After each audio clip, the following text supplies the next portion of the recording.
Hell of a summer kill count. I never watched this, but Today, our latest U2s are available to pre-order. And look at these things, dude! It's me and Chelsea and Chucky and Megan. These are officially licensed with Universal, and they're also much larger than I expected them to be. But they're so soft and high quality, and I love them. I think they're adorable. These are only available for 4 weeks, and then pre-orders are gonna be closed. So get them while you can. Just go to the link in the description, or go to youtubes.com/collection/dead-meat. Here's a little Megan. I fucking love it. All right, here's the kill count.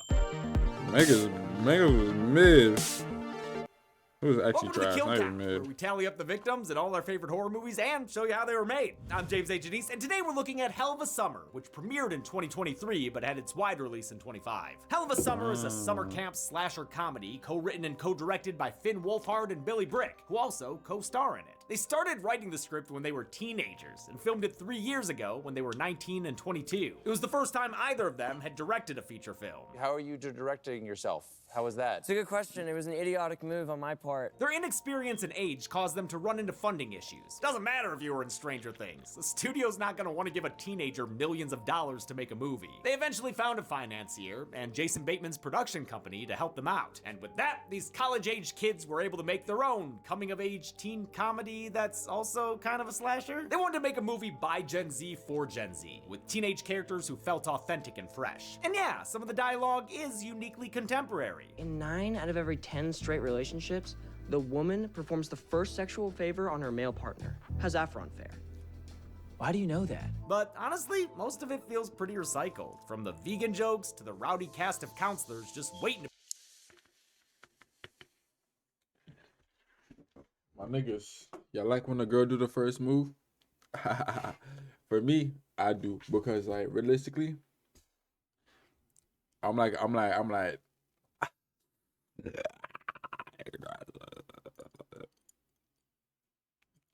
Nah, realistically, I like it because like they get a little nervous. So when she do it, it's like, okay, that's what we doing. And for the girlies and shit, y'all be making the first move, or nah? You want the nigga to make the first move?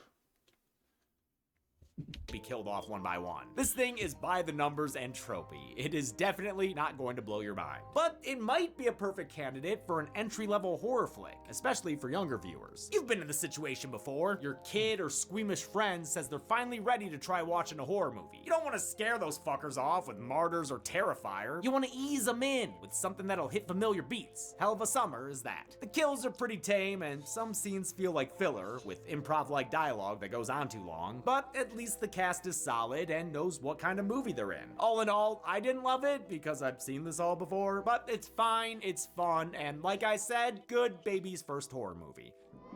Oh shit, that's my cue.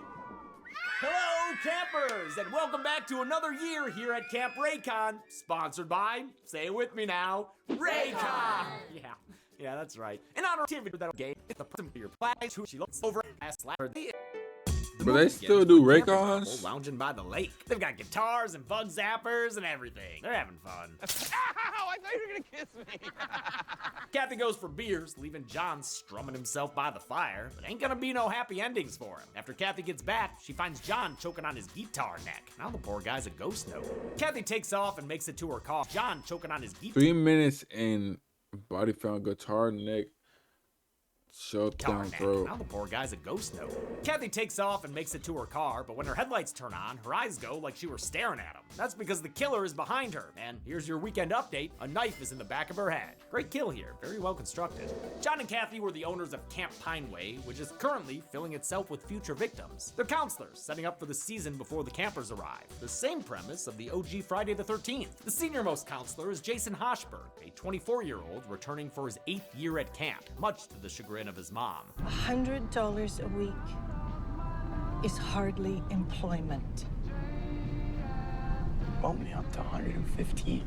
I mean, it was either this or join a paddling team in Maui. Jason's arrival at camp is done to a great needle drop of Day After Day by Badfinger, and shot with a reverence that the character clearly feels for the place. That is a man-child at peace. A bad day at Pineway is better than a good day anywhere else. Too bad most of the other counselors don't want him there. That includes Mike, a handsome bro who keeps telling a fake-ass story about a time he beat up a cop. Officer, I forgot something.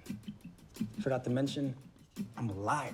Bam! He's got no reservations, dog. There's also Demi, a hot popular chick who, as you might have guessed, wants to be an influencer. Ezra is the camp theater nerd who takes his theatrics seriously and keeps his insults on theme. I think that you may be perfect for the role of Old Man Geppetto. And wannabe filmmaker Ari is a surly, scowly type who's overcome some obstacles in his life. I don't even know if you know this, but I grew up with a mildly severe nut allergy. Yeah, I think you might have mentioned it. Shannon there is one of the less dickish counselors, but she's basically just a love interest for Christian, or Chris. He's a very agreeable feller, played by co-writer and co-director Finn Wolfhard, star of Stranger Things, the It movies, and your teenage daughter's bedroom wall. Chris is here with his best friend Bobby, played by the other writer and director Billy Brick. Bobby's not quite as agreeable. I know he's your best friend, but like he's also kind of an asshole. Oh, no. He just looks and acts like one. Nah, he definitely is. Constantly whining about how hot chick Demi's dating hot bro Mike instead of him. Ah well, at least his shirt shouts out the juiciest Saw character. The only counselor here who seems to like Jason is Claire, and she might even like him. Check it out. Do you think you could help me with my like form or whatever? Too bad Jason's got less game than the woods in Wrong Turn. He's a pro-level fumbler. Even when he's trying to flirt with her, he just comes off sounding like fucking Olaf Uzi. from Frozen. Romance for Claire. He's got little snowman arms and everything. Claire's played by Abby Quinn, one of the more experienced members of the cast.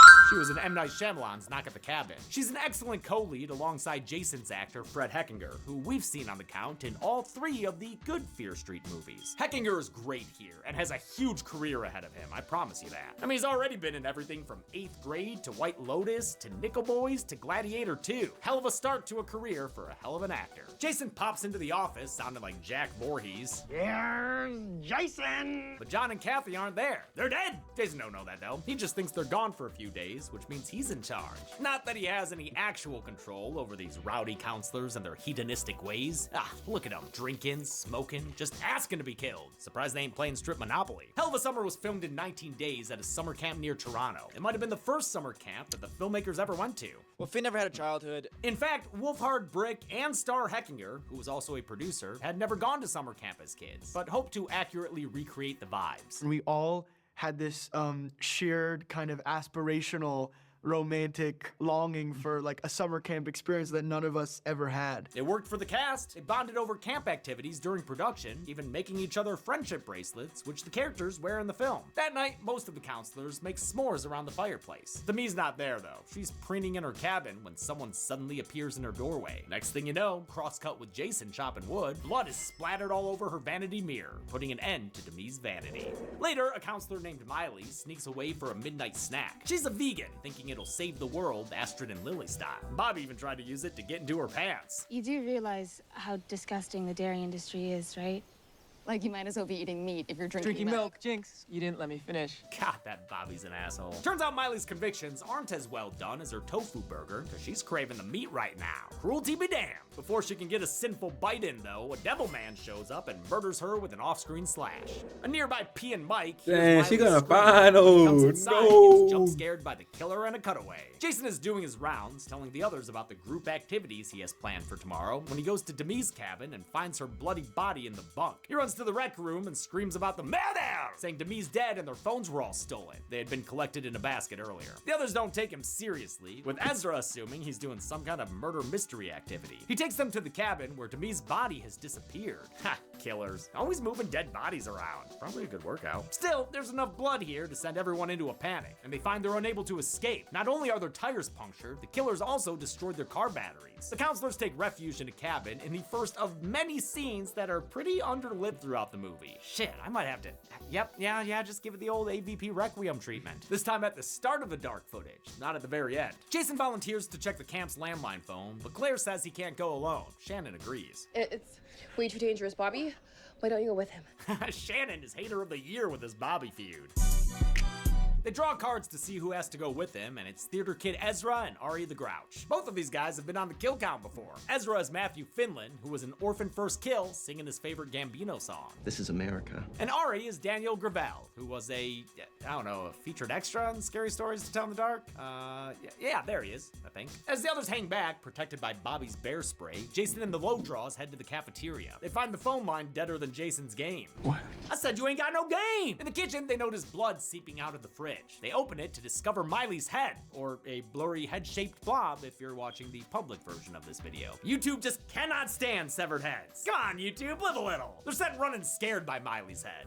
Too much teeth? Jason gets back first due to his superior cowardice, leaving the others behind. They turn to a counselor named Noelle for help, since she's supposedly psychic. Or at least she looks and acts the part. She uses a Ouija board to ask if the missing Ezra is dead, but he's not. He's right here. And now, thanks to Bobby, he's got bear spray in his eyes. Frick and Wolfhard said they were sick of movies where characters became heroes in dangerous situations. So they wrote characters who were flawed and who became even bigger idiots when shit hit the fan. You would think that everyone's sort of most heroic part of themselves would come out, but like in reality, it's probably everyone's most insecure and stressed out version of themselves. The two met on the set of Ghostbusters Afterlife and bonded over a shared love of Jake and Amir. They vibed so much writing the screenplay, they finished the first draft in just 2 weeks. So in sync, they sometimes wrote the same joke independently. Their friendship with each other and the rest of the cast is apparent, especially with all the giggles they had on set. It's kind of funny when the directors are the ones messing up the most takes. Where's everyone? I don't know.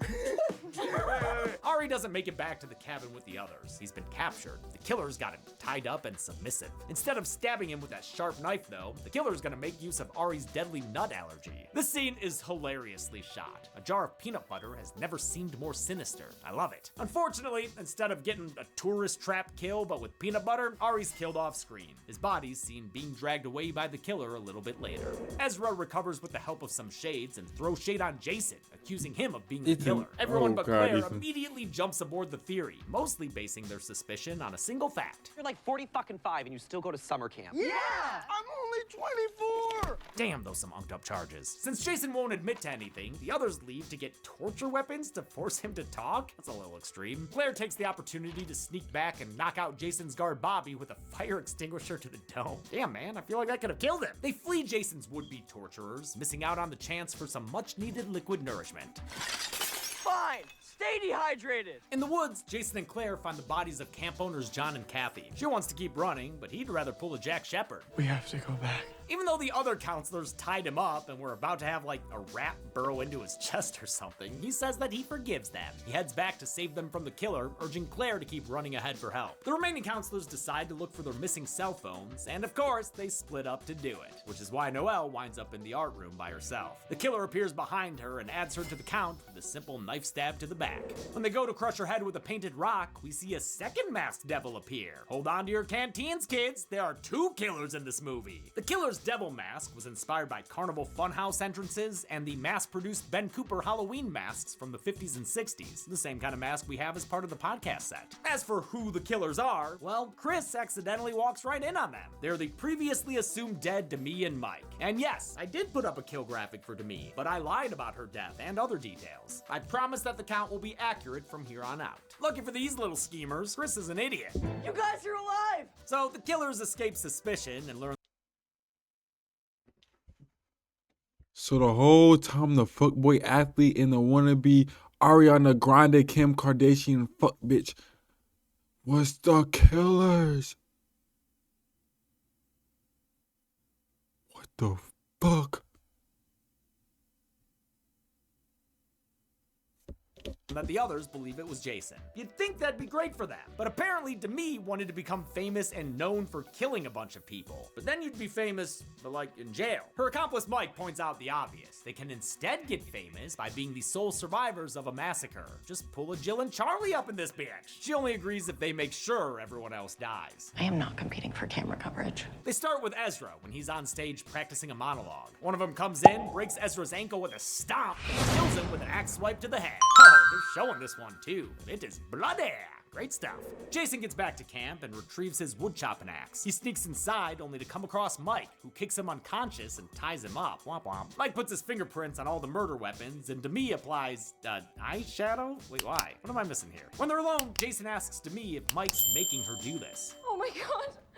My hormonal female brain, it can't think for itself. I'm so indecisive, and thank God a strong man came along and convinced me to murder people. Are you fucking kidding me? Yeah, I know. She's been wanting to kill her fellow counselors for years, especially sad sack pathetic Jason. Mike dons the devil mask and goes out to kill some more, but he ends up eating bottle shard courtesy of Claire, who's come back to help. She and Bobby discover that Mike is the killer. You miss me? No, you classically handsome piece of shit. Claire runs off to find Jason while Bobby and Mike get into an all-out dude bro fight.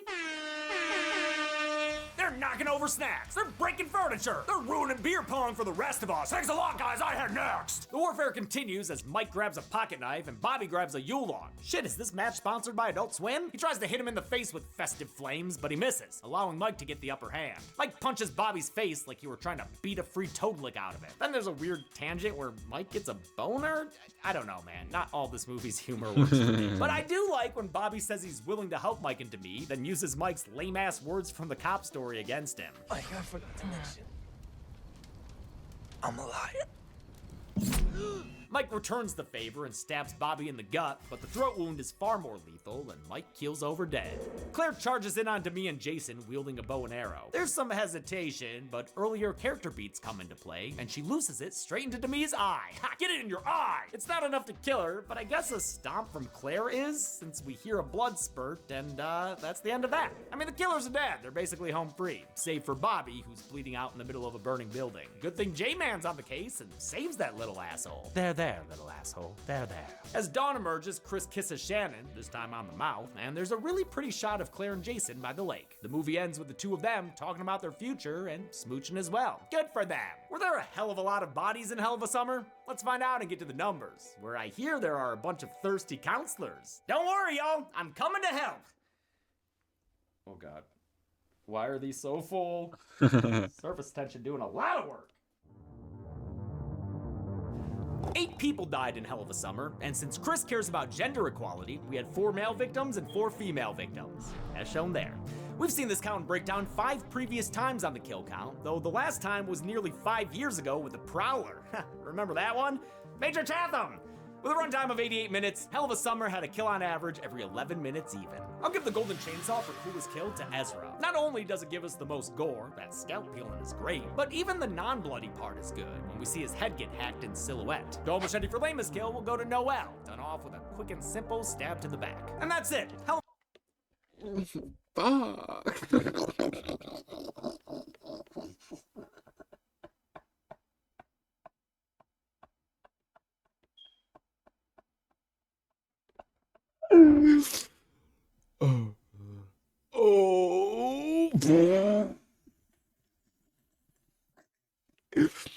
Get stabbed. Fuck. You get poked up by the mandem. Fuck. Oh my God, bro. Premiered in 2023, but had its wide release in 2025. No, we didn't go. I see myself and did that, bro. I gotta. Working on a reboot of Idle Hands next. Hope they can do it justice. Until next time, I'm James A. Janice. This has been the Kill Count. On the next Kill Count. There she is, the almost birthday girl, here for another kill count. I'm telling you, she's not ready for this. Of course she is, because this week we're looking at Long Legs. Okay, let's take a look. Long Legs is the 4th film from Osgood Perkins, a director who doesn't monkey around when it comes to getting under your skin. Prayers don't do a damn thing. Micah Monroe stars as Agent Lee Harker, an FBI rookie with a penchant for puzzles. Is it scary being a lady FBI agent? Yeah, it is. This darling starling is hunting a killer whose crimes are so...